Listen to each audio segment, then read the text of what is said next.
Здравствуйте, меня зовут Руся, я вокальный имиджмейкер.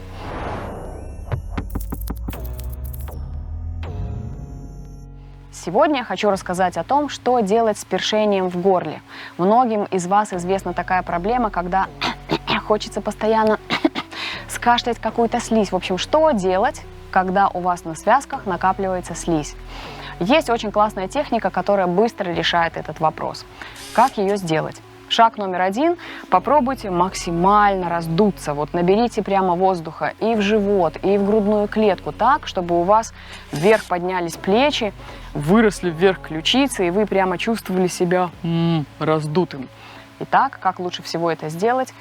Прокрутите плечи назад, лопатками обнимите позвоночник и набирайте воздух в живот и в легкие таким длинным вдохом.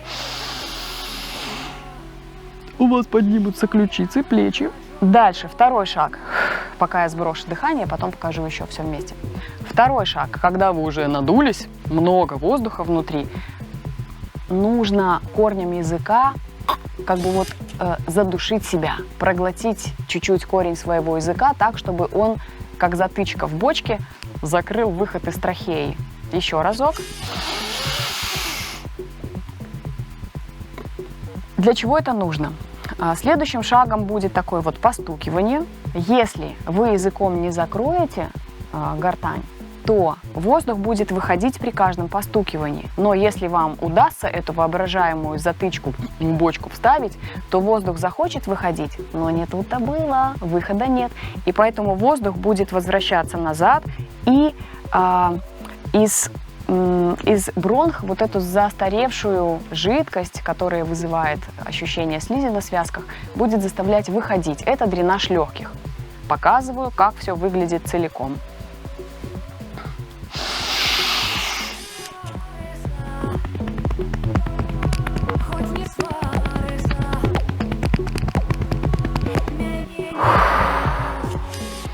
Важно простукивать именно вот эту зону. Потому что здесь, в бронхах, у нас есть такой, вы можете уточнить, погуглить анатомию, бронхиальная древка, и в нем пузырьки, в пузырьках, которые называются альвеолы, собирается жидкость, она должна обновляться. Если обновление не происходит, мы получаем желание постоянно отхаркиваться. Какие могут быть неожиданные ощущения в процессе этой практики? Может гореть лицо, может повышаться температура именно в области головы.